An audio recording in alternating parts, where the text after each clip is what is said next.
This legislation that we have been discussing passed the House of Representatives early this year, and it was unanimous. So for people who are following the debate, every single Republican, every one in the other body, in effect, approved this legislation. Why did they do that? Because it clearly is sensitive to these national security concerns. We put in express exceptions for national security, including an area my colleague and I know a lot about, Section 702 of FISA. So my colleague was very kind to me. He said, gosh, if I wasn't here, he'd miss me. Well, that's very kind and thoughtful, but what we're really missing is the overwhelming support from Republicans for this legislation. I spoke about the members in the other body. No one else is objecting, here.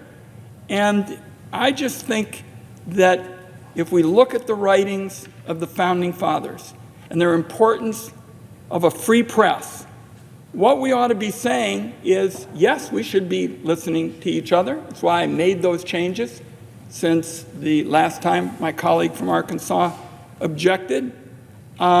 This is going to also, and I think my colleague and I would agree on this, protect citizens, journalists who don't have the legal budget to fight subpoenas the way big newspapers can. That's why my bill has been endorsed by independent journalists like Catherine Herridge. So I understand that we don't have unanimous consent today. I think it's unfortunate. I think America would be stronger and freer if we were passing this legislation today. But we'll be back, and my hope is that we can work with the senator from Arkansas to get his support. And I want it understood from the standpoint of good faith that I listened the last time my colleague and I were here on the floor of the United States Senate, and I thought he made good arguments.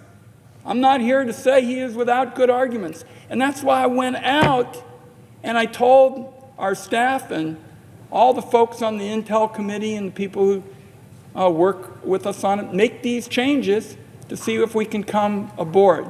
So I realize we don't have unanimous consent this afternoon, but I just say to my colleagues, this is about as important as it gets. Free speech is fundamental to what makes our country so special. I've had more than 1,100 town hall meetings at home, and people always come and say, I don't agree with you about this, or I don't agree with you about that, but we're using our First Amendment. We're making sure we can always be heard. So I will tell my colleague, my door is open, and we'll be talking to your folks to see if we can get this resolved. And as I say, I made those changes since the last time we were on the floor for the express purpose of our being able to see if we could find agreement. So, Madam President, I respect my colleagues' right to dissent in spite of the fact that every single House Republican voted for it, and I'm going to be coming back and seeing if we can find ways to work it out, and I yield the floor.